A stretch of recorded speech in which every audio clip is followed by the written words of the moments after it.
My name is Dr. Thomas Webb. I'm a physician, medical doctor working across longevity, sports medicine, human performance. Over the last 6 years, I've worked in hospitals, but recently I've turned my attention to longevity medicine, to performance, and I've been working with high performers, entrepreneurs, but also now doctors, because I know what you guys go through, and we often look after patients a lot better than we look after ourselves. So I help doctors, just like myself, optimize these things: energy, fitness, performance, so we can actually enjoy medicine again, turn up on shifts with good energy, and feel fulfilled, rather than neglecting our health, our longevity. Before we start, I want to make something very clear. This video is not about getting rich. It's not about finding some secret investment strategy. It's not about side hustles. And it's definitely not about comparing yourself to other doctors. What I want to talk about is something much more interesting than that, because over the years I've noticed that doctors who eventually build exceptional careers often think very differently long before the income reflects it. The income usually arrives later. The mindset comes first. And one of the biggest mistakes I see younger doctors make is assuming that successful doctors simply work harder than everyone else. Sometimes that is true, but that's rarely the thing that separates them. In fact, one thing that has surprised me repeatedly over the years is how many incredibly hardworking doctors remain stuck and struggle while others continue to progress. The difference is often much more subtle. It comes down to how they think, how they make decisions, how they manage their energy, how they allocate their attention, basically what their life looks like outside of medicine, outside of being a doctor. So I want to start with a question for you. If I give you 10 years to build an extraordinary career, how would you approach it? Most people immediately think about effort, more studying, more shifts, more qualifications, essentially more work. And don't get me wrong, those things matter, but after spending a couple of years around high performers, focusing on things that actually move the needle forward to help them perform well, to look after their health, to get more energy, I've noticed that some things are a lot more important than just continuing to push hard. I've become convinced that career progression isn't often just about squeezing more work into your life, but it's more about becoming the type of person capable of creating greater value. That's where the conversation gets interesting, because value creation requires something many doctors accidentally sacrifice: capacity, the ability to be effective, the ability to think well, to have energy, to be fulfilled during your shifts. I remember a period in my own career where I thought success was largely about endurance, just enduring these difficult feelings, this amount of stress, this sense of responsibility, the ability to just put other patients forward and kind of put yourself last. I thought it was all about who could sacrifice the most. You know, who could be better at working longer hours, who could sleep less. And there's certainly a culture of that in medicine. And to be fair, you know, there should be respect given. Medicine isn't perfect and it does require sacrifice. Nobody gets around that. But eventually I started noticing something. Many of the people creating exceptional outcomes weren't necessarily operating harder than everyone else. The kind of consultants that I looked up to, who had this sense of energy, this sense of calmness, the sense of vibrancy, essentially, they were doing things differently than the ones that turned up stressed, that turned up feeling busy and constantly in a rush. These guys had better energy, their thinking was clear, their recovery was stronger, and their lives felt more sustainable. I looked at these guys and thought, I actually could be like you. I want to be like you. I feel like you could work in that position for decades, rather than the other person who just looked stressed, burnt out, and wasn't going to last long, and was just kind of waiting for retirement, essentially.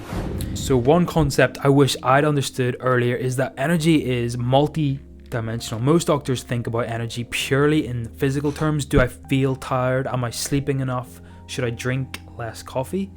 Should I drink more coffee? These questions are important, but physical energy is only one piece of the puzzle. There's mental energy, there's the ability to focus, to think clearly, to make decisions. There's emotional energy. There's the ability to remain engaged, optimistic, and resilient despite pressure. There's social energy as well, so the quality of your relationships and your connections with other people.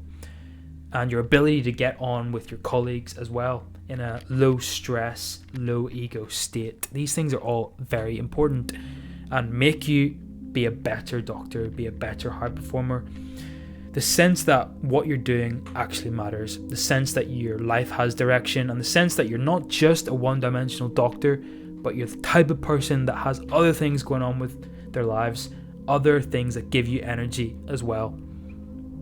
And when doctors begin struggling, it's often because one or more of these systems has been neglected for years. And the scary part is that you can continue functioning for a surprisingly very long amount of time with this happening. I've worked with doctors and I know colleagues who were earning excellent incomes. They were consultants, having high responsibility roles, progressing professionally, and doing objectively well while simultaneously feeling exhausted, disconnected, and increasingly dissatisfied with their career and maybe their overall direction of their lives. From the outside, everything looked fine. Inside, things were beginning to fall apart. Their life had a sense of chaos going on, constantly reacting to things. One thing I've learned from working with founders is that high performance often becomes much easier when your life gives you energy instead of constantly taking it away. That sounds obvious, but think about it honestly. How many areas of your life currently give you energy, replenish you? How many relationships genuinely energize you? How many activities make you feel alive? How often do you experience curiosity, adventure, novelty, enjoyment? Because if the answer is not very often, then no productivity system is going to get you to feel that. Nothing is going to fix that sense of identity that you used to have about yourself. And this is where I think many doctors unintentionally get themselves into a bit of trouble. Medicine slowly expands until it occupies almost every available space they have in their lives. It starts innocently enough. You want to do well at your career. You want to be respected by your colleagues. You care about your patients. You want to build a meaningful career. But over time, something subtle can happen. Your profession starts becoming your entire identity. And when that happens, you take yourself maybe a little bit too seriously, even outside of work. Every setback becomes personal. Every difficult shift becomes personal. Maybe you're comparing yourself to other colleagues, other people you went to university with, how far they are in their career, how many research papers you have, etc. And this is one of the biggest lessons I learned personally through my own struggles. At one point, I realized that I'd become very good at being a doctor and surprisingly bad at being a person. And I don't mean this as a joke. I genuinely struggle to answer a simple question. What do I actually enjoy doing when I'm not working? That should be an easy question. For many doctors, it isn't, because somewhere along the way, they stopped exploring that part of themselves. They neglected their previous hobbies, the things that would give them energy, give them joy, give them social connections, not because they're less committed to their careers. In fact, usually the opposite. They're protecting their careers, because the doctors who last 20 or 30 years, they have longevity in their career, that they have a sense of fulfillment, they have energy. These guys have interests, they have communities, they have experiences, relationships, challenges, things that remind them they're human beings first and doctors second. We are very good at looking after other people, but not ourselves. The next thing I've noticed is that higher performing doctors think very differently about attention. I believe this is becoming more important every year, and in the current society that we are in. We live in an environment that constantly competes for our attention. Notifications, messages, emails, news, social media, and that's just our phone. Our actual shifts also steal our attention. We are often have to be very reactive. So we're very used to this. The problem is that most people never stop to consider what constant fragmentation does to the quality of their thinking. Have you ever felt like you're constantly being pulled in 12 different directions at once? You're constantly putting out fires and you're never actually being proactive, having time to think about where your life is heading. One of the most useful lessons I learned from both neuroscience and my work with high performers is that deep thinking requires uninterrupted attention. And this is a skill we all used to have as a medical student. We could study for hours, we had to pass exams. But once we started working, this ability kind of erodes away. It becomes harder and harder because we're not practicing it. You cannot do your best at work while constantly switching between tasks, yet often that is what happens. Yet many doctors spend years training themselves to be interrupted every few minutes. They wonder why sustained focus feels difficult. One thing I often tell clients, people I work with, is that attention is becoming one of the most valuable assets of the modern world. And the people who can direct it intentionally is kind of like a superpower. They will always have an advantage over those who allow it to be directed for them. And obviously this is very challenging and shifts and is not always achievable. But even the guys I've noticed that can focus their attention, they can really focus at one thing at one time, and things get done faster, more effectively.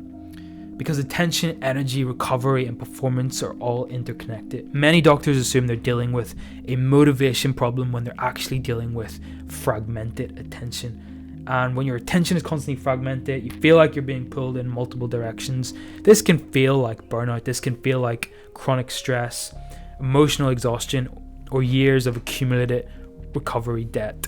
Understanding which system is holding you back is often the first step towards creating meaningful change that actually lasts. And the final mindset shift I want to leave you with is this: the highest performing doctors I've met don't spend their lives chasing success or caring hugely what other people think of them.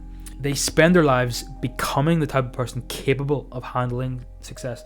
They focus on leveling up their ability to deal with things, with becoming more effective, with becoming the sort of person who's stress resilient, who is good at getting stuff done, who is organized, who has energy, who looks after themselves. It's not about chasing success, it's about becoming the type of person who attracts success. Essentially about being more effective. They continue learning, they invest in relationships, they protect their energy, they think long term, they develop emotional resilience. They build a life that supports performance rather than constantly fighting against it. And what I found is that when somebody does that consistently for long enough, extraordinary outcomes often become a byproduct of this. Not because they're chasing it, but because that's the sort of person they are. They built the foundations capable of producing them. And if you're watching this as a doctor who's ambitious, driven, and trying to build something meaningful in their lives and in their careers, I want you to remember this. Your career is important, your income does matter, your goals matter, but the person achieving those things matters the most. Because if you neglect that person for long enough, eventually the success stops feeling worth it. I've seen this happen a lot of times in people. I've experienced it myself for periods of time, and thankfully it's entirely preventable. Thank you for being here, and I'll see you on the next one.